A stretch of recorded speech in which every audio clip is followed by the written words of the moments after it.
कोपरगाव येथे भाजप सेना महायुतीच्या कार्यकर्त्यांसंवाद मेळाव्याचं आयोजन करण्यात आलं होतं। ग्रामविकास राज्यमंत्री दादा भुसे यांच्या अध्यक्षतेखाली कलश मंगल कार्यालयामध्ये हा मेळावा संपन्न झाला।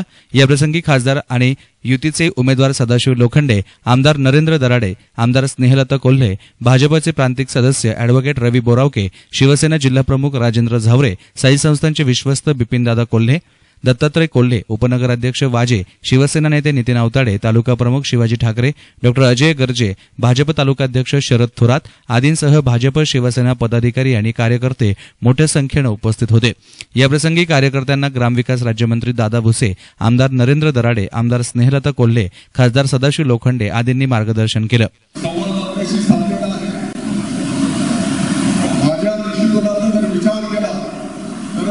देशाची जी आपली अवस्था आहे ती काही परिस्थिती आहे, ही परिस्थिती पाहिल्याच्या नंतर आपले उमेदवार लोखंडे साहेब तर आहेतच, पण माझ्या दृष्टिकोनातला जास्त महत्वाचा विषय आहे आपले उमेदवार आहेत हिंदू हृदय सम्राट शिवसेना प्रमुख माननीय बाळासाहेब ठाकरे साहेब।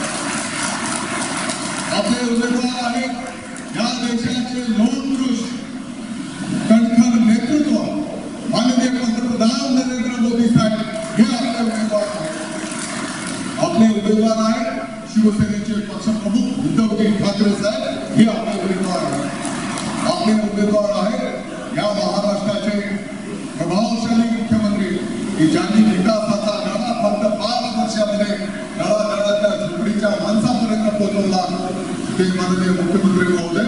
आजच्या बैठकीतून असा निष्कर्ष निघतो की आपल्याला या युतीला या महायुतीमध्ये काम करीत असताना आपल्या पक्षप्रमुख उद्धवजी ठाकरे आणि मुख्यमंत्री देवेंद्रजी फडणवीस यांनी आपल्याला जाहीरपणे सांगितले ही महायुती वरून तर खालीपर्यंत युती राहणार आहे। ही युती लोकसभा, विधानसभा आणि छोट्या छोट्या जिल्हा परिषद, पंचायत समिती, नगरपालिका या छोट्या छोट्या कार्यकर्त्याला सुद्धा युतीचा फायदा घेता येणार आहे। तुम्ही तशी काही काळजी करू नका मित्रांनो। ही निवडणूक खऱ्या अर्थानं एकदम महत्वाची निवडणूक। आजच्या या निवडणुकीत आपलं हे जे मत आपल्या देशाचे पंतप्रधान नरेंद्र मोदी यांना मत आहे, हे मत हे आपलं मत उद्धवजी ठाकरे यांना मत आहे, हे मत आपल्या देशाच्या संरक्षणासाठी हे आपलं मत आहे। मी आज या प्रसंगी आपल्याला एवढं सांगू शकतो की या मंचावर आपले सदाशिव लोखंडे साहेब असतील, या मतदारसंघातल्या आपल्या स्नेहलताताई कोल्हे असतील, यांच्या कामाच्या निमित्तानं यांचा जाहीरनामा आपल्याला आपल्या पुढे मिळाला।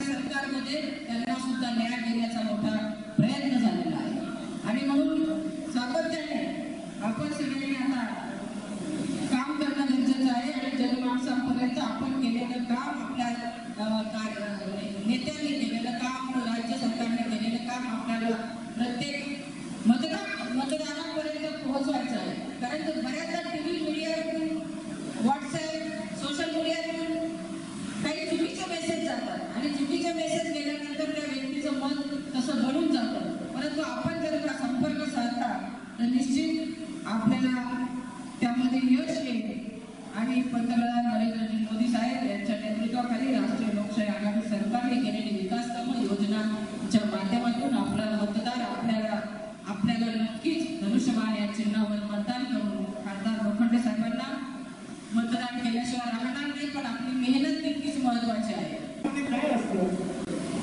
त्यामध्ये मला एक आठवतं, ह्या मतदारसंघामध्ये 5 प्रश्नावर मी भाषण झालेलं आहे।